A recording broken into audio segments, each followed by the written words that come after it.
Hi, my name is Kunal and I identify myself as aromantic, asexual, gender fluid person, and I'm from India.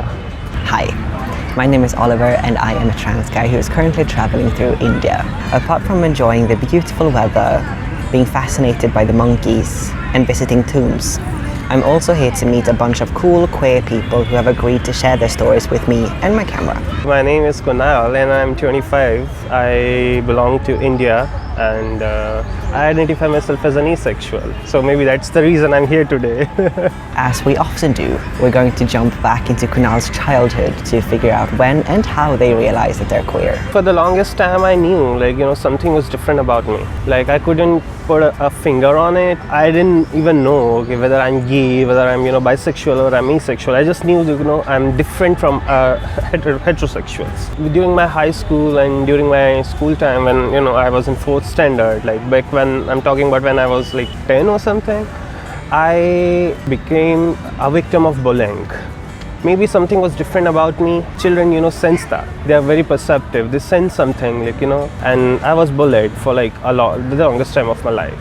So it gave me a lot of traumas, anxieties, insecurities and issues. Back in 10th standard, I guess, I had a sort of revelation that, I couldn't get a girlfriend, neither a boyfriend. I couldn't keep up a relationship and I didn't like people around me talking about sex at all. I was, sexually averse. So at that time I had a sort of a revelation, maybe I'm queer, but I didn't know on which spectrum do I lie. It was not until in my first year in college I heard the word asexuality from one of my friends. She herself was an asexual, but we were discussing about her brother and she was like, he's pretty much similar to I am, and she was like, she thinks he's an asexual. So I was like, oh, this is something new. So I went home, I started Googling and I came across asexuality and I was really fascinated by it. I was like, okay, this makes sense. I'm not sexually attracted to a lot of people. I don't have crushes on someone and it's really hard for me to even talk about sex at all. Again, since I was sexually averse and I had that sort of conditioning, where I used to see every person as a sexual being and sex is something which is disgusting, even anyone, including my parents. I used to think, I was a byproduct of natural process, which I dislike.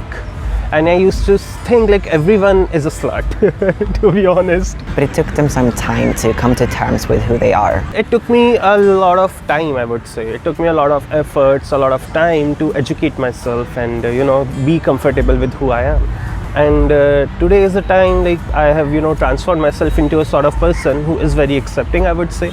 I'm not being narcissist over here, but yeah, it took me a lot of years to, even accept myself. Now that I have, I find each and everything is just natural, I am as good as an average heterosexual in India, and average heterosexual kid in India. I identify myself as a gender fluid human being, right?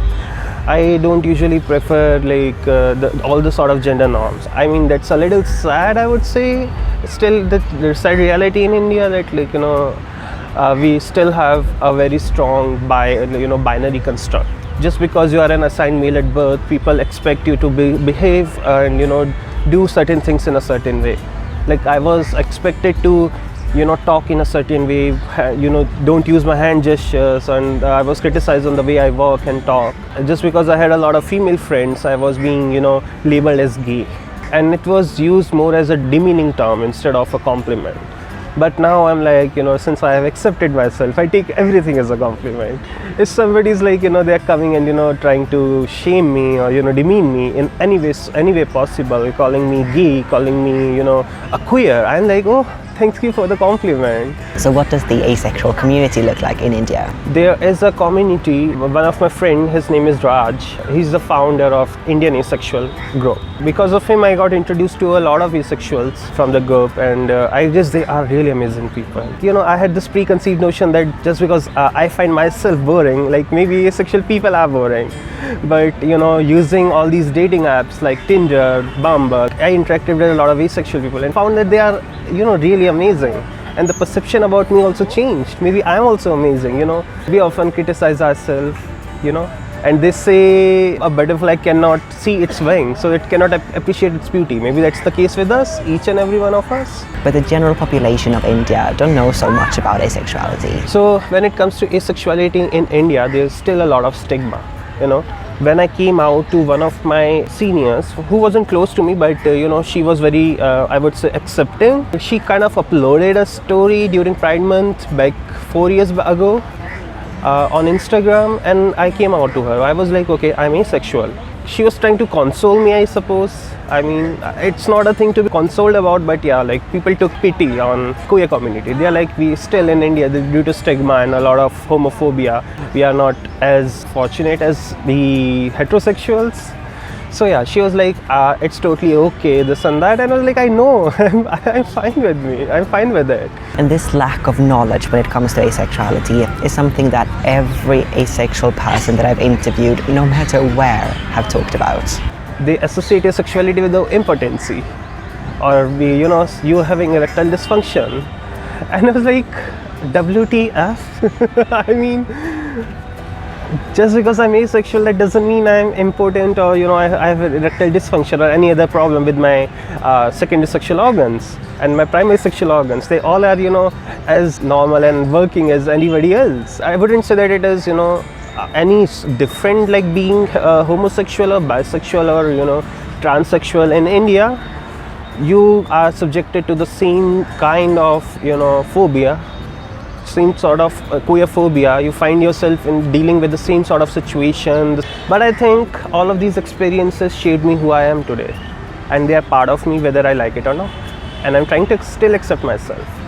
And the most beautiful part, I found, like, my parents have been very supportive of who I am. 2 years ago when I came out to my father, he said a statement which kind of moved me, and it kind of made me re-believe in humanity, I would say. I had a sort of perception that humans are filthy creatures and only animals are the ones who have beautiful souls, innocent souls. He kind of rekindled my faith in humanity once again. So when I came out to him, he said, I don't know what you're trying to say. I'm not able to understand your sexuality. I may never be able to get who you are, but I still support you. And that was one of the most unconditional statement, unconditional expression of love which I ever had in my life. It takes a lot of efforts when somebody comes to you and they say they don't get you, but still they're gonna support you unconditionally. That just takes a whole another level of acceptance, whole another level of love. But unfortunately, not all people react the way their father did. I'm still dealing with a lot of criticism from my friends, I would say. No, not friends, acquaintances. I wouldn't call them my friends. When I tell them I'm asexual, they're like, maybe you're not. Maybe you haven't found the right person yet. The classic acephobic statement. You haven't found the the only person, the one yet. Your prince in the shining armor, and they will come and they will change something in you. Or you haven't had a intimate relationship with somebody. That's why you cannot say for sure like you are asexual or not. In India, there's also a pressure on people to get married at a certain age, etc. When it comes to the social pressure thing, like a man, like if you're an assigned male at birth in India, it's patriarchy basically, right? You are a man, you're supposed to be the sole breadwinner, and that's why you have to carry forward a legacy, a family. So you are expected to get a job as soon as possible, start earning as soon as possible, and get married as soon as possible and have kids. So this is a social stigma, I would say. Like it's a social construct. Like if you're not doing this, then something is wrong with you, right? Being asexual in India is like being queer. Like we are part of a community, and we all suffer the same reaction from people. It's not like just because I'm asexual, I'm any different from an homosexual. When it comes to an heterosexual, for them everything's potato, right? But Kunal can also see that things are changing for the better. Earlier I used to listen to my friends, they used to talk about like homophobic slurs. They used to use homophobic slurs. And that was something very much prevalent in a general conversation among heterosexuals. Okay, they used to mock each other or make fun of each other by calling them homosexual and stuff like that. But things are changing now. If I dislike something, I have that sort of courage, not just me, a lot of heterosexuals are turning out to be allies. I have seen this thing. If they are, if they are using some homophobic slurs in their conversation, I have seen allies stepping out, and turning them down. Like, I do not want to have this sort of conversation with you. Participating in Pride has meant a lot for Kunal. This year I attended my first Pride ever, and that too in Delhi. It was really amazing. There were like approximately 15,000 people, 15k people, and everyone was so disciplined. Everyone was so nice. They were just coming to you. They were just complimenting each other and hugging each other and spreading love. Initially, just before going to the Pride, I was feeling out of the place, since it was my first social event and I was dressed up in a more gender neutral way, which was the first time for me. It was kind of a bold decision for me to go like that. And I was feeling out of the place, and I was kind of feeling, a little bit scared, honestly. But as soon as I went there, I saw a lot of people who were, in their best outfits. They were so confident, it was so colorful. And it just made me feel like I'm in the right place for the first time.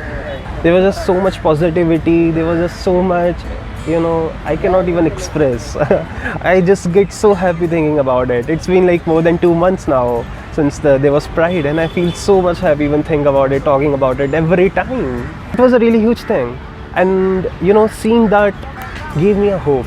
Things are changing for good. They will change. And finally, some reflection from Kunal about change. Things are changing bit by bit, and I am from that generation which is seeing that change happening. My predecessors, they suffered a lot. I'm really happy. Like, I'm proud of being who I am because of a lot of things, because of a lot of people. Like, it's a legacy that I'm able to accept myself. I'm able to be happy. I'm able to come out to people. I'm able to turn down conversations which are queerphobic now, and that is the hope I'm talking about. That is the hope which I've brought up by a lot of people, the people before me who suffered, and now our generation is gaining those fruits. People from our generation is also suffering, and our successes will all bear that fruit. So yeah, we are suffering today, but we will have liberation tomorrow.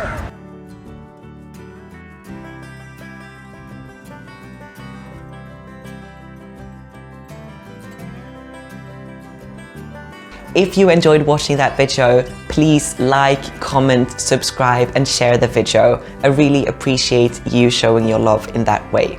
If you also want to support the channel financially, that's possible via Patreon, but really no pressure. See you next time.